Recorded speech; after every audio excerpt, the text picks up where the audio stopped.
দেখা যাচ্ছে যে বিরোধী দলনেতা যেভাবে বলছে যে হিন্দু হিন্দু ভাই ভাই 2026-এ বিজেপিকে চাই, আবার নতুন রাজ্য সভাপতি যিনি আমাদের হিন্দুও চাই, মুসলিমও চাই, আবার মা কালীকেও চাই। তাহলে কোন দিকে রাজনীতি যাচ্ছে বলে আপনি মনে করছেন আজকে? আপনারা জানেন যে সেই আমাদের বাংলার যিনি মুখ্যমন্ত্রী, তিনি যেভাবে 94টা মানবিক প্রকল্প করে বাংলা তথা ভারতবর্ষ তথা পৃথিবীতে যেভাবে তিনি আগিয়ে গেছেন, কাজ করেছেন মানুষের, সেই কাজের নিরিখে তাই বিরোধী রাষ্ট্রনেতারা যারা আছেন, যারা বিরোধী যারা মুখ্যমন্ত্রী আছেন, তারা প্রত্যেকে বলছে যে দিদি তুমি যেভাবে বাংলার উন্নয়ন করেছো, কন্যাশ্রী দিয়ে, রূপশ্রী দিয়ে, স্বাস্থ্যসাথী দিয়ে, লক্ষ্মী ভাণ্ডার দিয়ে, এরকম 94টা মানবিক প্রকল্প দিয়ে, তাই তাদের প্রত্যেকের আশা, প্রত্যেকের ভাষা যে দিদি যে আপনি আগিয়ে চলুন, আমরা তোমার সাথে আছি। তাই আমাদের আবার এই যে আমাদের পাড়া যে আমাদের যে সমাধান যে কর্মসূচিটা দিদি দিয়েছেন, সেই দিতে পৃথিবীর কোনো রাষ্ট্রনেতা এইভাবে মানুষের জন্য চিন্তাভাবনা করে না। তাই কবির ভাষা বলে যেতে চাই যে বলো বলো বলো সবে শতবিনা বেলুনাবে, ভারত আবার মমতা বন্দ্যোপাধ্যায় হাত দিয়ে শ্রেষ্ঠ আসন হবে, ধর্মে মহান হবে, কর্মে মহান হবে, নবদিন নবদিন। তাই প্রতিটি রাষ্ট্রনেতারা, বিরোধী রাষ্ট্রনেতারা, বিরোধী মুখ্যমন্ত্রী যারা আছেন, তারা প্রত্যেকেই চাইছেন এনডিএ যে সরকার যেভাবে যে ভারতবর্ষকে যেভাবে তারা ধ্বংসের পথে নিয়ে গেছে, যেভাবে ট্রাম্প যেভাবে আপনার 50% যে কেমন যে নিচ্ছে, শুল্ক নিচ্ছে, আপনারা জানেন, এইভাবে করে ভারতবর্ষকে যেভাবে সেই পাকিস্তানের চেয়ে নিচে নামিয়ে ফেলেছে। তাই ভারতবর্ষের মানুষ চাইছে যে মোদিকে চাইছে না, এখন চাইছে সেই দিদিকে চাইছে। তাই ওরাই যতই করুন, কলকাঠি যতই নাড়ুক, সেই আপনার নবান্নে সেই হাওয়াই চটি, সেই দিদি আসবেন, দিদিই থাকবেন। আর বিজেপির কথা বলছেন, ওরা বলেছিল যে 15 লক্ষ টাকা দেবো, ওরা যে মিথ্যাবাদী সেটা প্রমাণ হয়ে গেছে, একজনের অ্যাকাউন্টে যায়নি। ওরা বলেছিল বছরে 2 কোটি করে চাকরি দেবো, আজ 11 বছরে 11 করে 22 কোটি চাকরি হয়, একটা চাকরি দিতে পারে না। তাই মানুষ ওদের কথা বিশ্বাস করে না। ওরা বলেছিল আপকি পার 400 পার, সেখানে কত পেয়েছিল আপনারা জানেন। ওরা আবার বলেছিল যে আমরা বাংলায় আবার ক্ষমতা আসবো, ওরা যেভাবে বলছে। তাই মানুষ শুভেন্দুর কথা বিশ্বাস করবে না, কারণ শুভেন্দু এখন পাগল হয়ে গেছে। কারণটা শুনুন, ওই যে একজন সাধু বাবা আসছে, গ্রীষ্মকালে কোট পরে, ওই জ্যাকেট পরে, ওই যে চাদর লাগিয়ে আসছে, ওই যে চাদর পরে আসছে, সেই তখনকার দিনে আমার দিদিমারা ঠাকুমারা আমাদের ঘুম পাড়াতো যে কিসের মাসি, কিসের পিসি, কিসের বৃন্দাবন, এতদিনে জানলাম আমি মহাবরধন।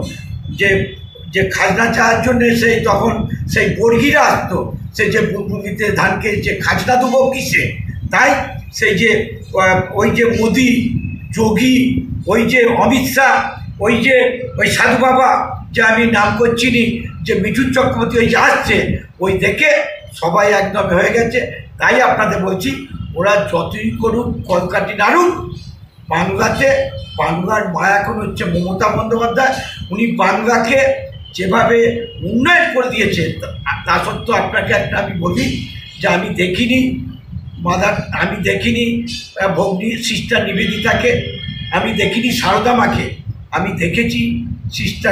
দেখেছি মাদার টেরেসাকে, আমি দেখেছি মা মমতা বন্দ্যোপাধ্যায়কে। যখন হত্যাকাণ্ডে আপনারা জানেন যে সেই সংখ্যালঘুদের ভাইতে যেতেছে রক্তে রাঙা, যেভাবে সেই গুজরাটে করেছিল হত্যাকাণ্ডে, সেই সময় সেই দিন রাত্রে বাংলার যে কলকাতা শহর যেসব সংখ্যালঘু যে জায়গা আছে, সেই সব জায়গাতে আমাদের মাদার টেরেসা আর মা মমতা বন্দ্যোপাধ্যায় যে সেই সংখ্যালঘু ভাইদের কীভাবে সেদিন তাদের সেই রক্ষা করেছিল। তাই বলছি, ভারতবর্ষের মানুষ জানে যে কাকে দিলে কাকে হবে। এরা এই ভোটার লিস্টে যেভাবে আপনার পাঞ্জাব করেছে, যেভাবে মধ্যপ্রদেশ করেছে, যেভাবে আপনার এই যে ভোটগুলো হচ্ছে বিহারটাকেও করতে চাইছে, তাই বাংলাতে ওরা সেই সিআরএস করে করার চেষ্টা করছে। এখানে আছেন আমাদের মা মমতা বন্দ্যোপাধ্যায়, আছেন আমাদের তৃণমূল কংগ্রেসের সেনাপতি অভিষেক বন্দ্যোপাধ্যায়, তার সাথে আছে আমাদের বর্ষিয়ান আমাদের নেতা আমাদের বক্সিদা আছেন। তা যতই করুক বাংলাতে ওরা আকর চারা কাটতে পারবে না।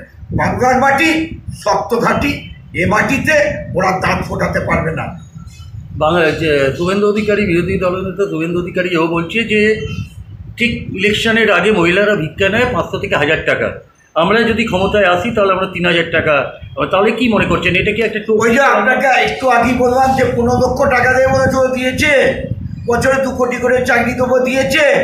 ওরা বলেছিল যে আমরা নোটবন্দি করে করে মানুষের কী ক্ষতি হয়েছে আপনারা জানেন। ওরা যেভাবে একটার পর একটা যে সংস্থা বিক্রি করে দিচ্ছে আপনারা দেখেছেন। আপনারা ওই যে ওদের যে বন্ধুদের দিয়ে কোটি কোটি হাজার হাজার কোটি টাকা যেমন করেছে।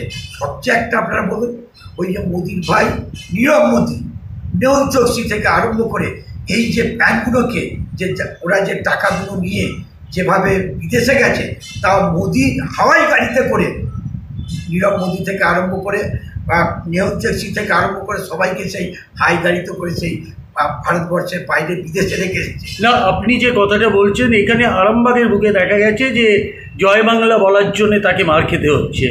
তো এইটা নিয়ে আপনারা কীভাবে আপনারা মানুষকে বোঝাচ্ছেন, কেনই বা তাদেরকে মার খেতে হচ্ছে জয় বাংলা বলার জন্যে? জয় বাংলা বলার জন্যে আমরা বলছি যে মানুষকে, উনি যিনি বলছেন ওনার নামটা আমি নিতে চাইছি না, ওনার মা হচ্ছে পাকিস্তানি, ওনার মা হচ্ছে পাকিস্তানি। সেই পাকিস্তানি যে কথাটা বলছে যে জয় বাংলা বলাতে, আরে আমাদের বাংলা সেই মোদের গরম মোদের ভাষা, আমরি বাংলা ভাষা, কি জাদু বাংলা গানে গান গেয়ে তার মাঝি টানে, কে গান কাটে চাষা, এই যে ধান যে কাটছে চাষিরা, এই যে গানের মধ্যে যে আছে বোঝা গেছে বাংলা ভাষা। তার জয় বাংলা বলবে না তো কী বলবে? জয় পাকিস্তান বলবে। তা শুভেন্দু অধিকারীর মা পাকিস্তানি বলে, সে পাকিস্তানি বলবে, বলতে জয় পাকিস্তান। তাই আপনাদের বলছি ওরা এখন মাথা খারাপ হয়ে গেছে। কেন জানেন?